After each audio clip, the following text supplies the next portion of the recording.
Olá pessoal, tudo bem? Eu sou o professor Favorito e nessa aula de hoje nós vamos falar da equação geral da circunferência, ok? Mas antes eu quero convidar você a se inscrever no meu canal e também a ativar o sininho aí embaixo.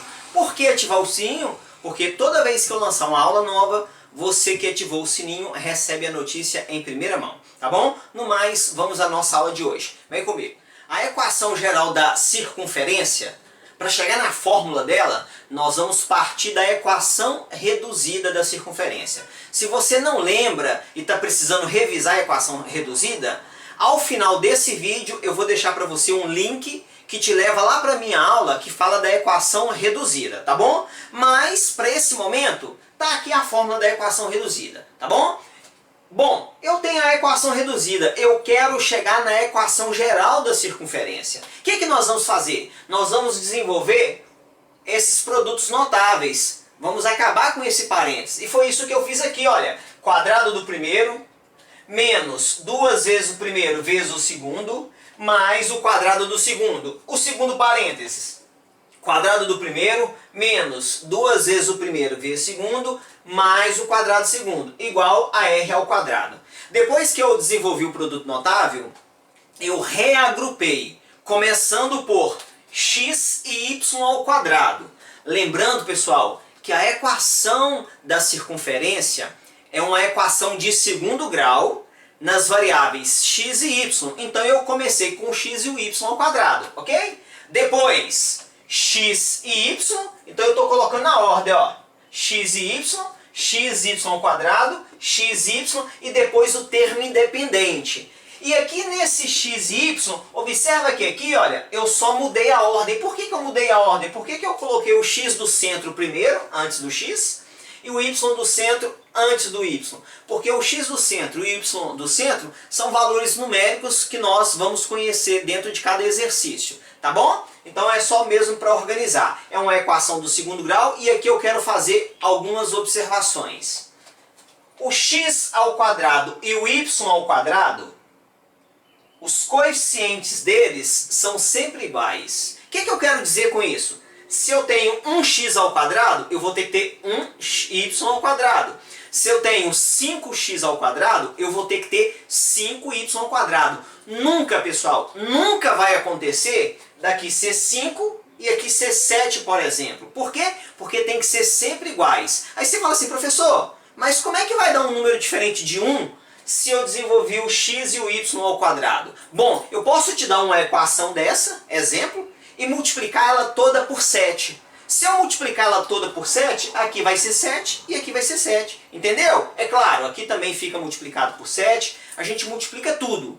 Mas o que eu quero te mostrar é que o coeficiente numérico do x e o y ao quadrado sempre serão iguais, nunca diferentes.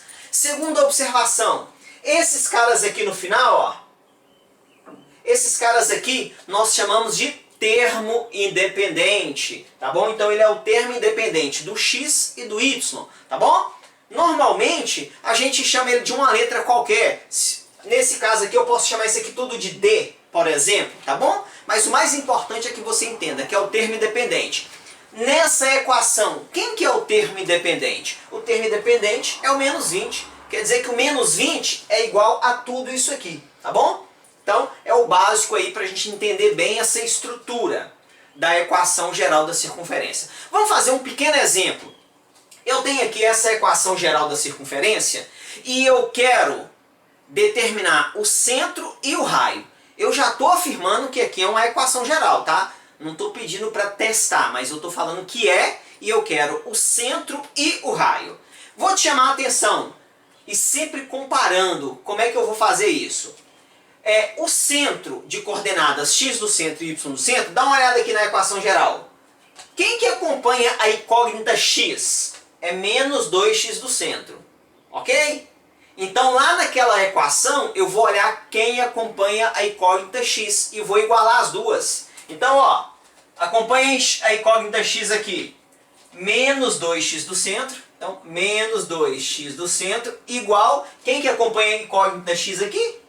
O menos 8, então isso é igual a menos 8. Logo, o x do centro, menos 8, dividido por menos 2, x do centro é 4. Simples, né?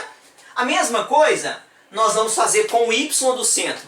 Aí lá na equação eu vou olhar quem acompanha a incógnita y, ok? Ó, a incógnita y, menos 2y do centro. É sempre assim, menos 2y do centro e menos 2x do centro, tá bom? Nunca muda. Então, ó, menos 2y do centro, e quem acompanha a incógnita y ali na nossa equação? É o mais 16. Então, é igual a mais 16. Então, y do centro é igual a 16 dividido por menos 2, dá menos 8.